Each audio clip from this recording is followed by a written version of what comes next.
uso al inicio o al momento del diagnóstico, y las crónicas sí requieren años de enfermedad y de mal control metabólico para que ésta se presente.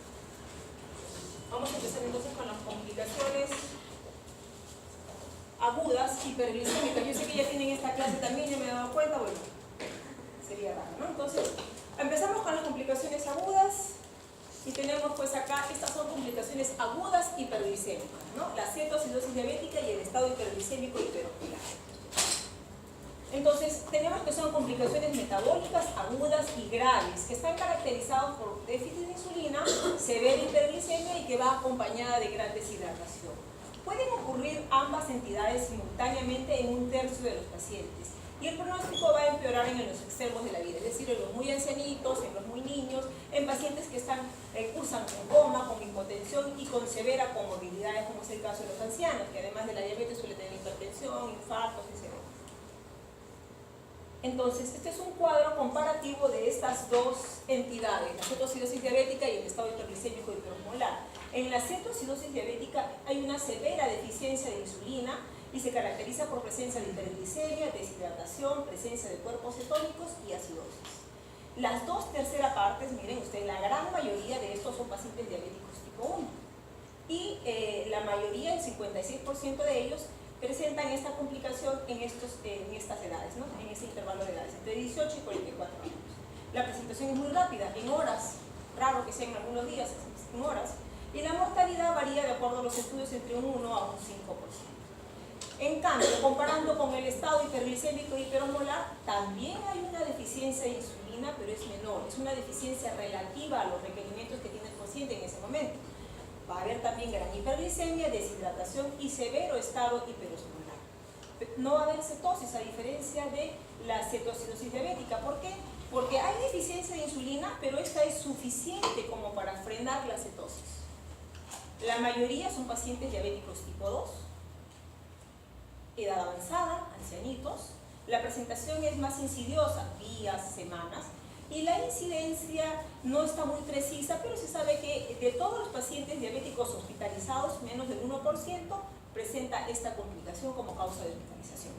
Y la mortalidad es mucho mayor si la comparamos con la mortalidad de cetoacidosis diabética, va de 5 a 20%, que más o menos es 10 veces más la mortalidad en el caso de cetoacidosis diabética. Factores precipitantes. Siempre que tengamos esta complicación hay que preguntarnos qué cosa lo ha llevado, qué es lo que lo ha descompensado. Siempre en la cabeza tenemos las infecciones que llegan a ser hasta el 60% de las causas precipitantes de estas complicaciones. Neumonías, infecciones urinarias. Muchas veces los pacientes tienen una infección evidente y están normotérmicos o hipotérmicos, ¿no? Y de otro lado también no hay ninguna infección, pero el paciente cursa con gran leucocitosis, más de 20.000 leucocitos, y ello se dice que es por el estrés, por el aumento de cortisol y norepinefrina. Otra causa, otro factor precipitante es la descontinuación o una inadecuada terapia. A veces el paciente no toma adecuadamente la medicación, o en lo que vemos mucho en nuestros hospitales, no son pacientes con escasos recursos, que la indicación era 30 unidades de insulina y ya van viendo su frasquito, se les está acabando, no, mejor voy a ponerme 10 para que me dure. Y esa disminución de la dosis indicada para el paciente puede precipitar una de estas complicaciones. Otras causas, pancreatitis, stroke, infartos, traumas severos, es decir, condiciones que aumenten mucho el estrés del paciente. Puede presentarse también como un debut al inicio en una diabetes tipo 1, muchos de ellos pueden debutar la enfermedad como cetoacidosis diabética, o en el caso de diabéticos tipo 2 se dice que hasta el 20% debuta como diabetes tipo 2 con esta complicación, el estado hiperglicémico hiperosmolar.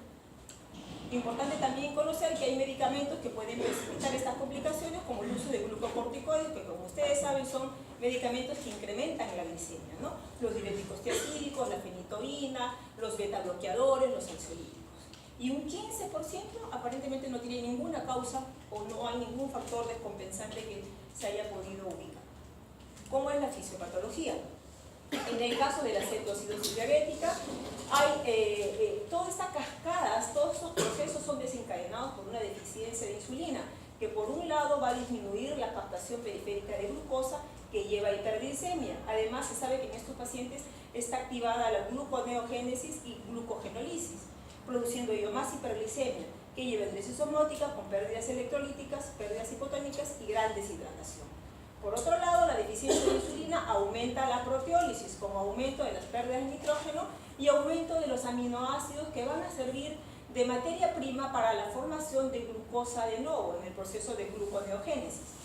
Va a haber también un aumento en la lipólisis con producción de ácidos grasos libres y aumento del glicerol. El glicerol también va a ser utilizado para la producción de glucosa en este fenómeno de gluconeogénesis. Entonces, estos ácidos grasos libres se van a dirigir al hígado y van a formar cuerpos cetónicos en el proceso de cetogénesis, que posteriormente llevará a cetonemia y cetonuria.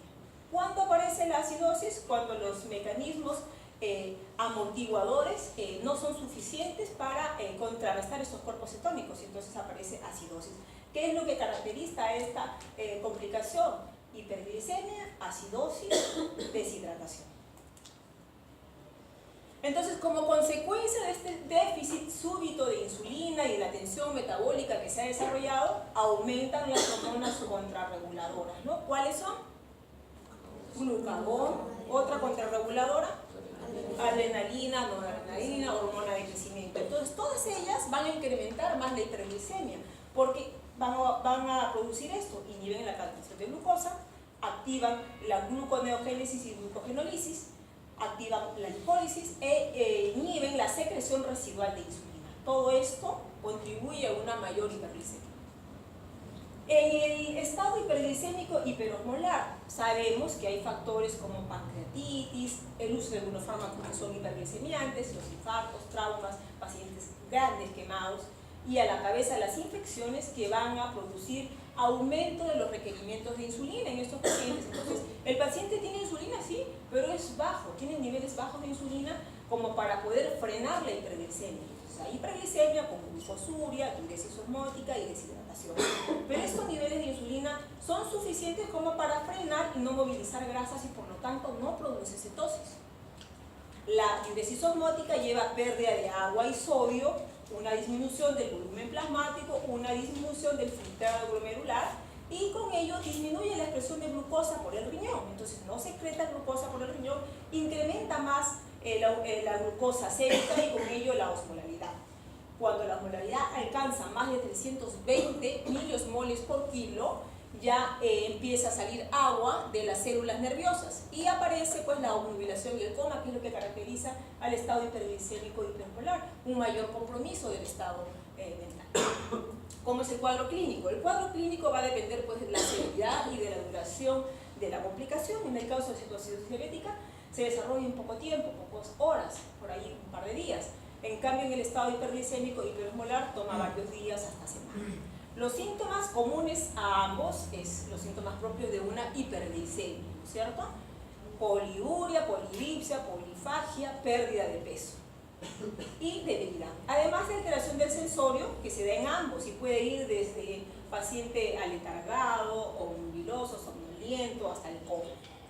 Otros síntomas, como náuseas, anorexia, vómitos, dolor abdominal, que incluso puede simular un cuadro de abdomen agudo quirúrgico, se ve y se le ha relacionado más a la presencia de cetonemia. Por lo tanto, es raro verlo en el estado hiperglicémico hiperosmolar. También se describe ilio por pérdida de potasio. Signos como deshidratación, taquicardia, hipotensión, hipotermia. La hipotermia generalmente es por una vasodilatación periférica. Puede también haber diferentes grados de alteración del estado mental. La respiración de Kussmaul es un mecanismo de compensación respiratoria que se presenta en los pacientes cuando el pH disminuye a menos de 7.2. Otro signo que se ve en cetoacidosis diabética es el aliento frutado propio de cetosis.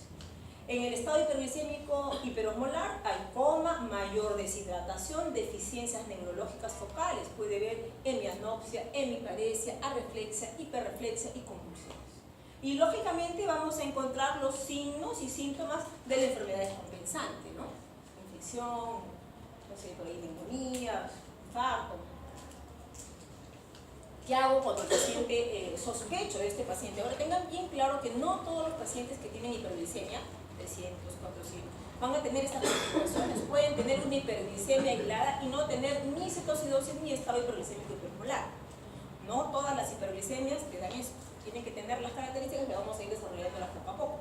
Entonces, ante la sospecha de un paciente que pueda tener estas complicaciones agudas, ustedes tienen que pedir todas estas baterías: glucosa, urea, creatinina, AGA y electrolitos, fundamental.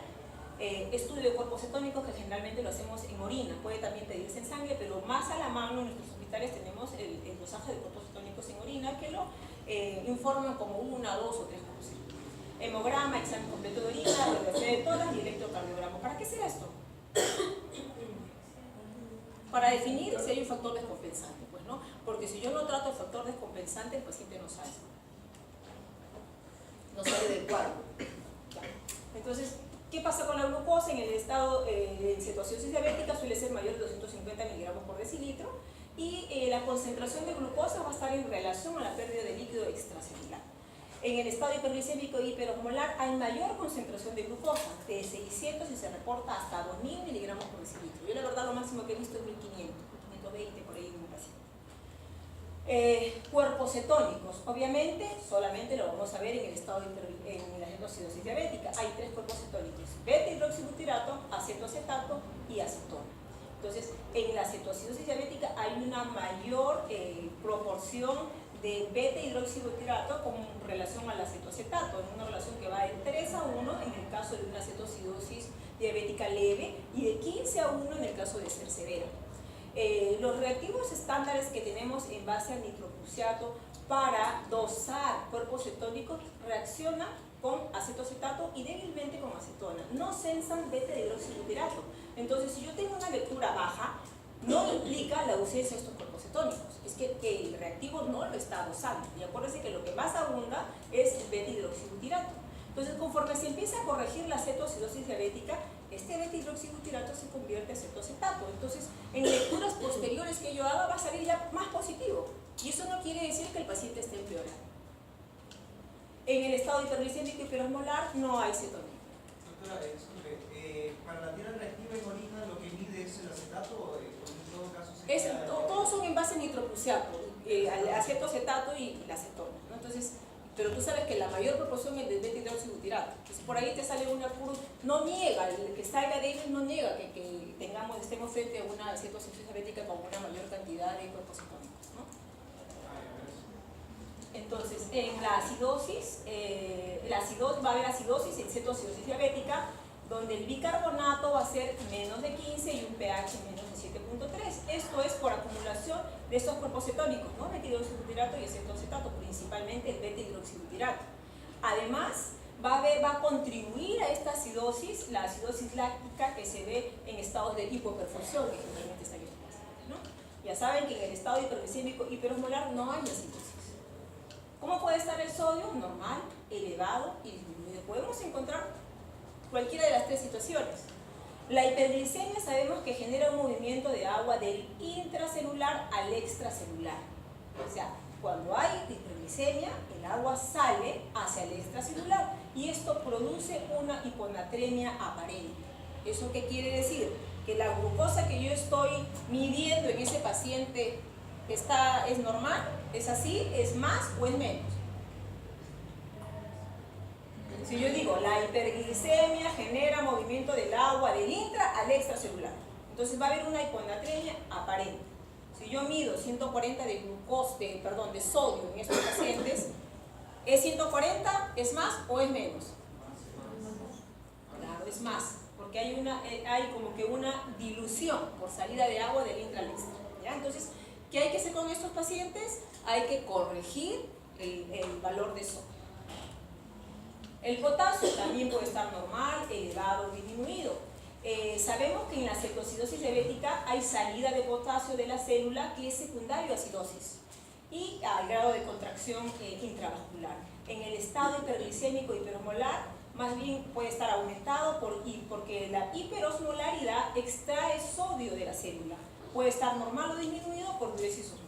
O sea, podemos encontrar cualquiera de estas 3 condiciones y tener presente que en acidosis el potasio sale de la célula. Cálculos usados en los pacientes con hiperglicemia, tenemos acá la osmolaridad sérica efectiva. ¿Cómo se calcula? 2 veces el sodio medido entre la glucosa, más la glucosa entre 18. 2 veces el sodio medido más la glucosa entre 18 me da la osmolaridad sérica efectiva. El anión A, que es la diferencia entre el sodio y la suma de cloro y bicarbonato. La corrección del sodio sérico. ¿Cómo calculamos o cómo corregimos nuestro sodio? El sodio medido más 1.6 que multiplica la glucosa menos 100 entre 100. Para que se acuerden más fácil, ustedes van a aumentar 1.6 por cada 100 de glucosa que aumente sobre el valor normal, considerando que 100 va a ser el valor normal. Parece un trabalengua, ¿no? A ver, un ejemplo, glucosa 200, sodio 130. ¿Cuánto sería el sodio corregido? ¿Cuánto 100 por el valor normal ha aumentado? ¿Cuántas veces 100 está aumentado sobre el valor normal? No, 100 es mi normal. Yo tengo 200, ha aumentado una vez 100, está en 200, ¿cierto? Entonces sería una vez 1.6. Si tenía 130, 131.6. Doctora, ¿es sodio que te dan? Sodio medido, lo que tú encuentras, sodio medido. Entonces tú tienes que corregir en base al valor de glucosa, porque sabes que ese sodio no es, está diluido, porque ha salido el agua del interior de la célula. Entonces hay que corregir. Entonces, si fuera 500 la glucosa y tenemos 130 de sodio, ¿cuánto sería el cálculo? No. ¿Cuánto sobre 100? ¿Cuántas veces 100 ha aumentado la glucosa? 4. ¿No es cierto? 100 es mi normal, hay 400 o 4 veces más, entonces sería 4 por 1.6 que le sumo al 130. Sería 136.4, ¿no? Más o menos. Lo que les sea más fácil, ¿se aprenden de memoria esto o lo que les acabo de decir yo? Yo me acuerdo más de la otra forma, lo que les sea más fácil. Diagnóstico. Los criterios diagnósticos, hay diferentes posiciones. Por ejemplo, los americanos mucho hacen la división de cetosis diabética leve, moderada, severa, ¿no? Y el estado hipoglicémico hipermolar sí como una sola entidad sin hacer la diferenciación. Los europeos todo lo consideran como uno. Entonces, para ustedes que son alumnos, yo no creo que tengan que decir leve, moderada, severa y cada una porque se van a complicar. Vamos a definir simplemente cetosis diabética en general y estado hiperglicémico hipermolar en general. Entonces, vamos a hacer la comparación. La glucosa, en el caso de la cetosis diabética, va a ser mayor de 250 en la cetosis diabética y en el estado hiperglicémico hipermolar, mayor de 600. Esa es la primera diferencia. Aquí es mayor de 250 y aquí es mayor de 600. El pH. Cetosis diabética será menos de 7.3 y en estado hiperglicémico hipermolar, más de 7.3. El bicarbonato. Aquí será menos de 15 y acá más de 15. Cetonas urinarias presentes y plasmáticas también. Y en el caso del estado hipoglicémico hipermolar pueden estar presentes, pero son más insignificantes, ¿no? La osmolaridad efectiva plasmática, que la van a hacer como la fórmula que les mencioné, 2 veces el sodio medido más la glucosa entre 18, es variable en la cetosis diabética y mayor de 320, que es lo que caracteriza esto en el estado hipermolar, en el estado hipoglicémico hipermolar. El año GAP puede ser mayor de 10-12 en cetosis diabética y menor de 12 en el estado hipoglicémico hipermolar. Y el estado mental va a variar, siendo mayor compromiso el estado mental, que llega hasta el coma en el caso de estado hipoglicémico hipermolar. El diagnóstico diferencial. Tener presente que esta es la triada característica de la cetosis diabética: acidosis, hiperglicemia y cetosis. Pero no toda acidosis es cetosis diabética. Hay otras causas: acidosis láctica, acidosis urémica, acidosis hiperclorémica, intoxicación por salicilato, que también puede cursar con acidosis. Cetosis, en el caso de cetosis alcohólica, aquellos que hacen dietas así extremas, que comen una vez al día, hacen también cetosis por inanición, hiperemesis, cetosis hipoglicémica también. Y recuerden, no todas las hiperglicemias son cetoacidosis o estado hiperglicémico hipermolar. Hay otras condiciones, como una diabetes no controlada, hiperglicemia de estrés, que puede producir hiperglicemia sin llegar a ser esta combinación. El tratamiento. ¿Cuáles son los objetivos del tratamiento? Mejorar el volumen circulatorio y corregir el estado ácido-base, disminuir la glucosa y la osmolaridad a valores cercanos a la normal, disminuir las cetonas, corregir los disturbios electrolíticos y identificar y tratar el evento precipitante. El esquema de tratamiento: a la cabeza, el reemplazo de fluidos y electrolitos, insulinoterapia, corregir el nivel de potasio, de bicarbonato y de fosfato en el caso que sea necesario. Entonces, el éxito del tratamiento va a ser el monitoreo estricto de la clínica y de los parámetros laboratoriales también. Entonces, la fluidoterapia, ¿qué busca? Reponer el volumen intra y extravascular, mejorar la perfusión renal. Se sabe que hay un déficit de agua en el caso de cetosis diabética que llega a ser 6 litros aproximadamente. Y en el estado hiperglicémico y hipermolar llega a ser hasta 8 litros. Entonces, una de las metas es corregir este déficit de agua, por lo menos la mitad de él, en las primeras 12 a 24 horas. Entonces, mientras determinamos el estado de hidratación del paciente, yo empiezo ya la hidratación con cloruro de sodio al 9 por mil, 1 litro en la primera hora o 15 a 20 mililitros por kilo hora. Y luego voy a ver el estado de hidratación del paciente. Si está en un shock hipovolémico, debo de continuar hidratándolo con cloruro de sodio al 9 por mil y o usar extractores plasmáticos. Si la hipotensión es moderada, voy a evaluar el sodio corregido, para eso me sirve la fórmula que les di. Y en base a eso veo cuál va a ser la solución con la que voy a continuar la hidratación. Y si el paciente está en un shock cardiogénico, la fluidoterapia se continuará, pero bajo un monitoreo hemodinámico estricto. Una vez que he evaluado el sodio corregido, si este está normal o elevado, ya no voy a continuar con cloruro de sodio al 9 por mil. Bajaré la concentración al cloruro de sodio a 0.45% a esta velocidad, 4 a 14 mililitros por kilo hora. Y si el sodio está bajo, continuaré pues con el cloruro de sodio al 9 por mil, 4 a 14 mililitros por kilo hora. Y esto voy a continuarlo hasta que la glicemia esté menos de 300 en el caso de estado hiperglicémico hiperosmolar y menos de 250 en el caso de cetosis diabética. Cuando ya la glicemia esté alrededor de estos valores, yo voy a hacer el cambio de la solución de hidratación por dextrosa al 5% en el medio normal, es decir, más un hipersodio más un calio. Insulinoterapia. Durante muchos años se ha debatido cuál es la dosis más óptima para el manejo de insulina en estos pacientes. Lo que se sabe sí es que en caso de cetocidosis ellos generalmente requieren dosis mucho mayores, dosis suprafisiológicas. ¿En qué vía puede aplicarse? Vía endovenosa, intramuscular y subcutánea. Esto va a depender de cuál es la situación clínica del paciente. Si es un paciente que está hipotenso, chocado, no le voy a poner pues, subcutánea o intramuscular porque no le va a hacer efecto. Tiene que ser en ese caso un paciente con gran compromiso endovenoso. Si es un paciente que tiene una cetocidosis leve, por ahí lo puedo manejar con insulina subcutánea o intramuscular. Siempre se prefiere las infusiones endovenosas de insulina con dosis bajas. ¿Por qué? Porque eso evita el riesgo de fluctuaciones rápidas e irregulares de la glucosa, disminuyen los episodios de hipoglicemia, hay una disminución más constante que me permite prever cambios y así poder corregir en el instante en una respuesta a estos cambios repentinos. Cuando inicio insulinoterapia, antes de empezar con el tratamiento con insulina, debo fijarme el potasio. Si el potasio está menos de 3.3 miliequivalentes por litro, no puedo iniciar insulinoterapia. ¿Por qué? Va a mejorar la acidosis y entonces, ¿qué pasa con el potasio? Ingresa a la célula y disminuye y entonces hay riesgo de arritmias, ¿no es cierto? Hay que tener mucho cuidado. Entonces, primero, antes de iniciar la insulinoterapia, miro el potasio. ¿El potasio está menos de 3? No, primero corrijo. Y si está más de 3, recién puedo iniciar, ¿no? Lo ideal en los pacientes con cetoacidosis diabética es dar insulina R, o rápida, o cristalina también le dicen, en infusión endovenosa continua. Pero si es un paciente que no tiene mayor compromiso, que tiene una cetoacidosis no complicada, leve o moderada por ahí, podría usar la vía subcutánea, ¿no? Y en este caso aplicaría insulina, puede ser un análogo o una insulina de acción humana de acción rápida, cada 2 horas le aplicaría la insulina.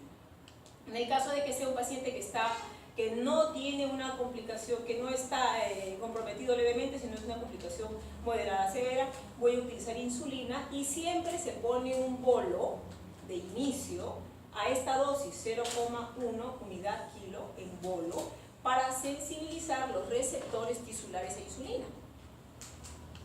Igual en el otro caso, si es que voy a utilizar la vía subcutánea, igual pongo un bolito a 0,3 unidades kilo. Y luego ya, en el caso de usar la bomba de infusión endovenosa continua, lo coloco al paciente en la bomba de infusión a 0,1 unidad kilo hora. Y en el caso de utilizar la vía subcutánea, voy a colocar la dosis de 0,2 unidades por kilo subcutánea, pero cada 2 horas. ¿Y ¿qué cosa voy a mirar? cómo es el descenso de la glucosa. Yo no busco bajar de 800 a 100 en un par de horas. ¿Por qué? ¿Qué puedo originar si hago eso? Si ya está en 600 y yo quiero lo bajo rapidito, le pongo bastante insulina, a la hora o a las 2 horas 200, bajó ahí 400 en un par de horas. ¿Eso está bien? No, eso produce edema cerebral. Tiene que ir a esta velocidad máxima, 50-70. Tampoco de 10 en 10 ni de 5 en 5, ¿no? De 50-70 es un promedio en que debiera bajar la glucosa por hora. Si no estamos en esta meta, o sea, si es menos, duplicamos la infusión. Ya no es 0,1 sino 0,2 unidades kilo-hora. Por eso estos pacientes requieren un monitoreo constante. Al comienzo va a ser horario, el dosaje de glucosa, ¿no? Entonces ya cuando el paciente está alrededor de los 200 miligramos por decilitro en el caso de cetosis diabética y 300 en el estado hiperglicémico hiperosmolar, ya la infusión la voy bajando ya a 0,05 o a 0,1 unidad kilo-hora. ¿Y hasta cuándo voy a mantener la infusión endovenosa en este paciente? ¿Hasta cuándo? ¿Cuál es el parámetro? Ya, lo saco de la bomba de infusión y lo voy a pasar pues a subcutáneo, hasta que haya desaparecido la acidosis y se haya resuelto la obnubilación o el cojo, ¿no? Estos son criterios para que el paciente ya pueda ser retirado de la bomba de infusión y que el paciente también empiece a comer. Ya el paciente empieza a comer, ya le voy a pasar la insulina ya no en infusión endovenosa, sino ya se la colocaré en horario. Para eso voy a fijarme cuánto requirió el paciente en las últimas 6 horas de insulina. Si en las últimas 6 horas él requirió 2 unidades de insulina por kilo hora, en base a eso yo hago el cálculo para 24 horas cuánto va a necesitar. Si requirió 1 unidad kilo hora, ¿cuánto necesitará en 24 horas? 24 unidades, ¿no? Entonces de ese total lo que se hace es tomar el 80% y se divide para darle insulina de acción prolongada, la mitad, y la otra mitad en insulina de acción ultra rápida antes de las comidas, porque eso simula un patrón más fisiológico. Otra alternativa es considerar que si el paciente nunca ha recibido insulina o es un paciente nuevo, 0,5 a 0,8 unidades kilo peso día de insulina. De ese total que calculamos en base al peso, la mitad como insulina de acción prolongada y la otra mitad de acción ultra rápida antes de las comidas. Creo que los estoy mareando, ¿no? Unas caras ahí. Ya. A ver, entonces, ya. ¿Cuál es la meta en los valores de glucosa? Si el paciente está en UCI, la glucosa tiene que estar entre 140 y 180, y si no está en UCI, si está en una unidad de cuidados generales médicos, entre 100 y 180 son más o menos los valores que debemos de manejar en cuanto a la glucosa. A ver. Ya, entonces el potasio, si el potasio lo tenemos en menos de 3.3, como pensábamos al comienzo, antes de iniciar insulinoterapia, aquí hay que reponer utilizando 40.000 equivalentes de potasio por hora hasta que el potasio esté por encima de 3.3 mil equivalentes litros. Si el potasio está entre 3.5 y 5.000 equivalentes litros, vamos a añadir de 20 a 30.000 equivalentes en cada litro de hidratación que le estemos dando al paciente hasta lograr que el potasio esté entre 4 y 5.000 equivalentes. Si el potasio está en más de 5.5, no damos potasio y hacemos los controles cada 2 horas para ver si el potasio empieza a disminuir, que es lo que habitualmente sucede. El bicarbonato. La administración de bicarbonato es controversial. Raramente se utiliza porque se ha asociado a muchos efectos deleterios. Por ejemplo, aumenta el riesgo de hipocalemia, disminuye la captación de oxígeno por los tejidos y puede también causar edema cerebral. Entonces, solamente en los casos extremos, si es necesario, utilizaremos bicarbonato. En la práctica, cuando yo he hecho mi residencia en el Hospital 2 de Mayo, con la hidratación, pacientes venían con bicarbonato en el piso, con pH menos de 7, 6.9, 6.8, y simplemente con la hidratación se mejoraban todos estos parámetros. Al final, nunca utilizamos nosotros bicarbonato. Eso es lo que nos decía en esa época el maestro, el doctor Valdivia también es dicta, ¿no? El doctor Héctor Valdivia siempre dice, no, hidratación. Y de verdad, con una buena hidratación el paciente no necesita ni bicarbonato, simplemente hidratación e insulina y el paciente sale. Entonces, las guías que dicen vamos a utilizar bicarbonato si el pH arterial está menor de 6.5, y acá vamos a utilizar 50.000 equivalentes de bicarbonato diluidos en 200 centímetros cúbicos de agua destilada por 2 horas. Si el pH está entre 6.9 y 7, utilizamos 50.000 equivalentes horas de bicarbonato diluidos en 200 cc en una hora. Y luego vamos a repetir esta administración cada 2 horas hasta lograr que el pH suba por encima de 7. O sea, si está más de 7 no hay que dar. Si el pH está más de 7 no damos bicarbonato. El fosfato usualmente es normal o aumentado, pero puede disminuir con la terapia con insulina. Así que el reemplazo de rutina no se ha visto que refiera a mayor beneficio. Lo que se recomienda si da fosfato es cuando hay un déficit severo, es decir, cuando este está menos de 0,323 milimoles por litro o hay evidencia de compromiso clínico, como por ejemplo debilidad muscular, insuficiencia renal aguda, ¿no? En esos casos sí se podría dar, reponer el fosfato. El monitoreo. Los casos leves, no complicados, no siempre se trata de MUSI, pueden tratarse en una sala de cuidados intermedios. En el estado hiperglicémico y hipermolar, generalmente, como son pacientes adultos mayores y tienen muchas comorbilidades, mejor es tratarlos con MUSI. Acuérdense que en ellos la mortalidad es mayor, en el estado hiperglicémico y hipermolar. El monitoreo de glucosa debe ser cada hora, durante las primeras 4 a 6 horas, y luego ya se espacia, cada 2 horas, cada 3 horas, cada 4 horas, cuando el paciente se va compensando. El control de AGA, de electrolitos, de urea, de creatinina, si es cada 4 horas. Y hacer un registro adecuado del balance hidroelectrolítico nos va a ayudar pues, a lograr rápido las metas en estos pacientes. ¿Cuáles son las complicaciones? Estas complicaciones son resultados del tratamiento. Entonces, las complicaciones más frecuentes es la hipoglicemia, la hipocalemia, el edema cerebral, que como les dije es cuando nos afanamos en bajar muy rápido la glucosa o variaciones muy rápidas del sodio, puede aparecer edema cerebral.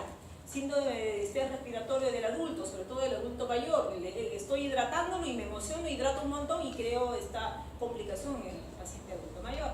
Hipoxemia, tromboembolismo.